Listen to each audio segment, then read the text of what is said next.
Hello, my name's Eugene Scardifield. Back in 2015, my brother was unfortunately brutally murdered. And since then, I've been trying to change people's mindsets on murder and manslaughter, and how it's perceived in the media, social media, and general day-to-day life, trying to eradicate that elephant in the room. We, as a family, we all lived in Portsmouth, but my brother lived in up in Stoke, and that's where he was had his life taken from him. So my mum went up first to formally identify the body, and then the rest of the family we travelled up a day later, and then went to the hospital mortuary to see Mike at the hospital mortuary. But when I got there, I was massively in denial that was my brother in that room. I didn't want to believe it. I wanted to believe that it was just some sort of sick joke and Mike was going to jump out and everything was going to be okay. But it wasn't okay. It was my brother in there. But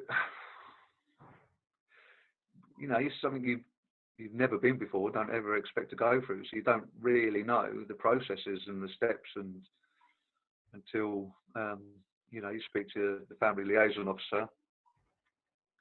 We had two. The first one wasn't very professional at all. When I got to the hospital, when we all got to the hospital, I had my other brother with me as well, Darren. It's the first time I'd ever met this family liaison officer, and we was literally met him outside the waiting room to the hospital mortuary. And the first thing he did, said to me and my brother Darren, he just looked us up and down and went, "Don't think about taking this into your own hands." Yeah, exactly that. And I walked away. Look, that first liaison officer we had was completely unprofessional. He was, I think at one point when we had one of those case managements was postponed, he texted my mum and told her.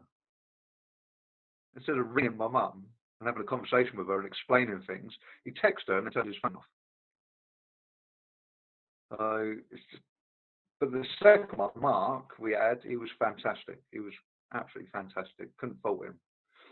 If we had any questions, regardless how many times we asked, he was calm, he was collective, he was professional, he was compassionate.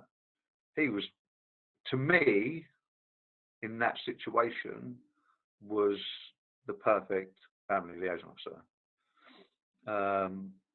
The rest of the police, I haven't really got an opinion on. I can't really remember.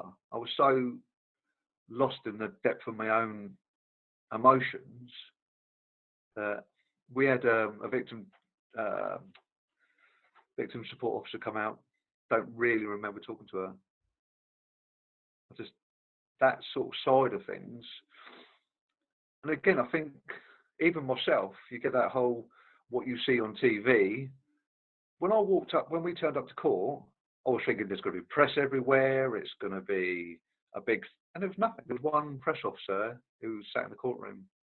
So it was like, there's a lot of confusion there.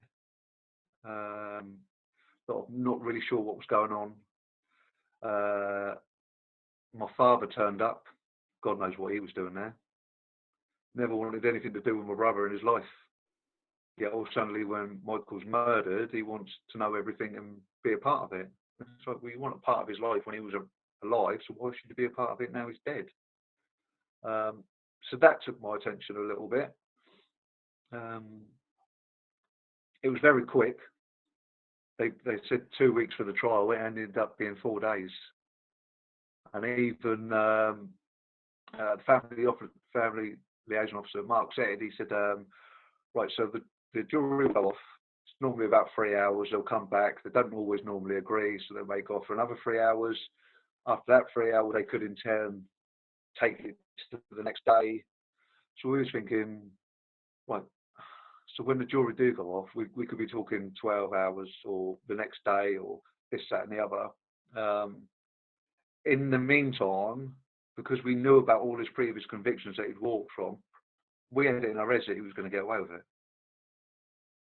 That's how much it, messed with our mental psyche that we actually thought he was going to walk from court because he had done it so many times. We actually thought he was a snitch, and that's why he got to walk from court.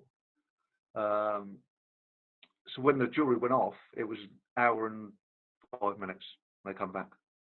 So we went down to this waiting room, and we just sat there, really, trying to collect our thoughts.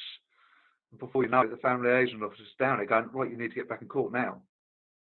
And we, even in that point, that quickly, we're thinking, he's got away with it. He's got away with it. Can't believe it. He's got away with it. But he hadn't. And even the flow said, Mark said, he said he's never known a jury to come back that quickly with a guilty verdict. There's no doubt about it.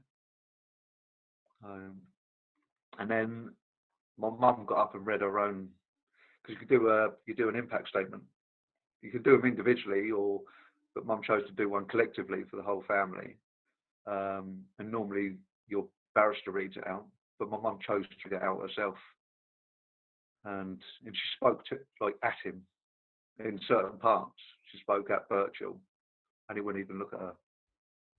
Wouldn't even look at my mum. And even in that point, I was so angry. I just wanted to scream, like, look at my mum when she's talking to you. But I couldn't. I was frozen. We all stood up behind mum in a row with our arms around each other. And I think it was only, not him, but I think there was only 2 people in that room that wasn't crying when my mum was talking. All the jury were crying. The judge looked like he had tears in his eyes. Our barrister had tears in his eyes. His lawyer couldn't even listen. He had his head down with his hands over his ears. He couldn't even listen.